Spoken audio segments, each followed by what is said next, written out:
mean, to be totally honest, well, first of all, I joined in 1978. My dad wanted me to go in the RAF, which I didn't want to do.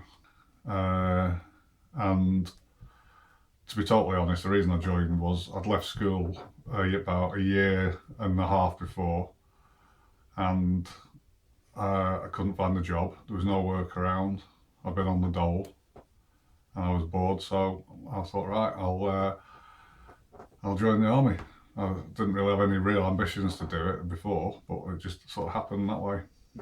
Went to Sutton Coldfield, did the selection thing there, and joined the Royal Artillery. Went to Woolwich to do my basic training. Well, I finished my basic training and I went to Leckensfield, like a lot of other people, at RCT place. And most of the guys went out to join the regiments, and there was some picked to go to be trained as drivers. So I went to Leckensfield and came away from that about 2 months later with a driving licence and a HGV 3 licence. After that, I went out to my regiment, which was 2 Field Regiment Royal Artillery, which was based at Barker Barracks, Paderborn, in Germany, obviously. And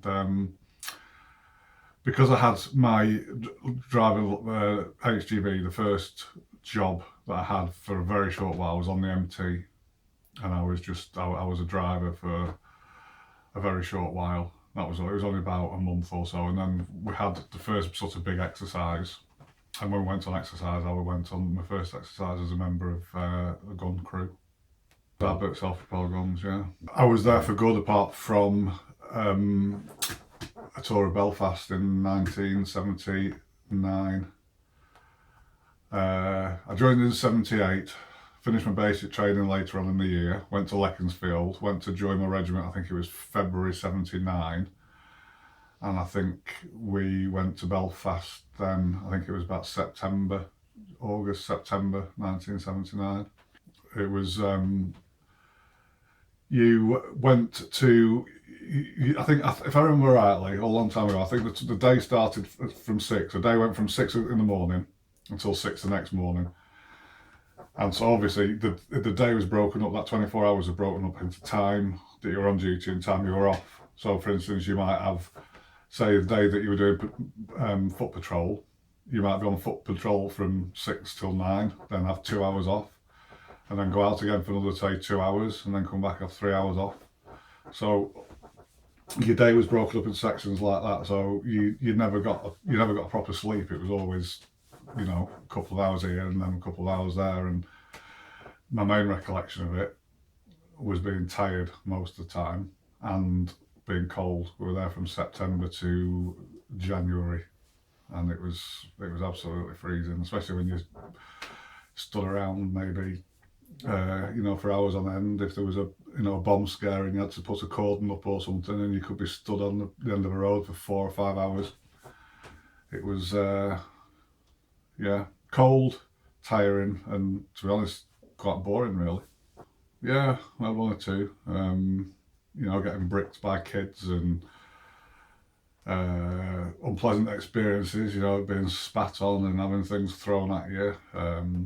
And we had, you know, some incidents, fire bombs. I was on a gate near City Hall in Belfast one night, and a firebomb went off in a shop round the corner, and that exploded and it blew the whole side of the building out. As I was looking down the side of the building, it sort of blew out sideways, so I was quite lucky really. If it blown out the other way, I'd have been in the way of it. So yeah, there was they were doing a spate of killing prison officers at the time, and there'd been a lot of prison officers killed, so we wound up doing a stint as guards in prison officers in Crumlin Road Jail, which was quite an eye-opener for, you know, an 18-year-old to be in that sort of situation with all those, you know, hardened terrorists and criminals and what have you. But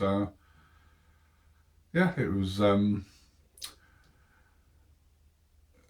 not as bad as you expect. You do Northern Ireland training, and you're expecting to get off the aircraft there and it to be in like a war zone. But then when you actually get there, it's just like a normal place really, but just have to keep your wits about you. I did that after all. I went back to Germany, and that's what I did. That's what I did. Finish my time out. Yeah, I did a course called OPAC, which is OP assistant course, and a signalling course. And then as you said, then I wound up on the battery commander's crew, which is one of the OPs. The battery split into 2 troops. Each troop has an observation post, and then on top of that you have the battery commander's crew, which is our 3rd observation post, which is what I was on. Yeah, I finished in 1982. I did 4 years. I signed on for 3, and I did what we call your year for the Queen, because your time doesn't start till your 18th birthday. And I went back to Germany, and I just saw my 3 years out. Maybe I should have. Sometimes I think maybe I should have given it a bit longer, but I think, like I've said to you before, it was very. I found it very boring. Being on exercise was great. Loved exercise, and that's because that's what it was all about. That's the sort of thing you join up the army for. And the time that you're not on exercise and you're just in camp, they're just finding you jobs to do to keep you busy. I think I told you before, painting grass, things like that, and painting vehicles and taking them for a drive, getting them dirty and bringing them back and saying, right, paint them again. And it was just finding jobs for the sake of finding your jobs. And if I could have been on exercise all the time, I probably would have stayed in. We had a brown patch on some grass that was by the guard room, and we had a general come in to visit the next day, and I was told to go to the stores, get a kind of paint that closely matched the grass, and paint the brown patches on the grass, just for this general's visit. So, but like as I said, if it had been a bit more exercise and a bit less stuck in camp, I think I might have stayed in a bit longer. I was getting my release form signed, and I knocked on my battery sergeant major's door, and he said, what is it? And I put my head around the door, and he looked at me and he says, oh God, Simpson, what do you want? And I said, I want you to sign my release form, please, sir. And he went, give it here. And I gave it to him, and he went like that, signed it, and he sat back in his chair, he looked up at me and he said, well, it's been fucking hard work, hasn't it, son? So, yeah, I always remember that. And that was it, yeah. I came home. I've been away for 4 years, and went away when I was 17, came back when I was 21. So, I maybe have one regret, and that is that my battery commander was in 2 Commando Regiment Royal Artillery, and we used to spend a lot of time together, obviously being on the same crew. And he obviously say to me, don't leave, go to 2 Commando. He said, I can understand why you want to go and everything like that. I said, but don't leave, go and do your commando training. And he said, 2 Commando, he said, it'll be right up your alley. He said, I think you'll love it. And I didn't listen. And that's sometimes I think back to that, and I think maybe I could have done that, gone and done that, and maybe stayed in a bit longer, but no regrets.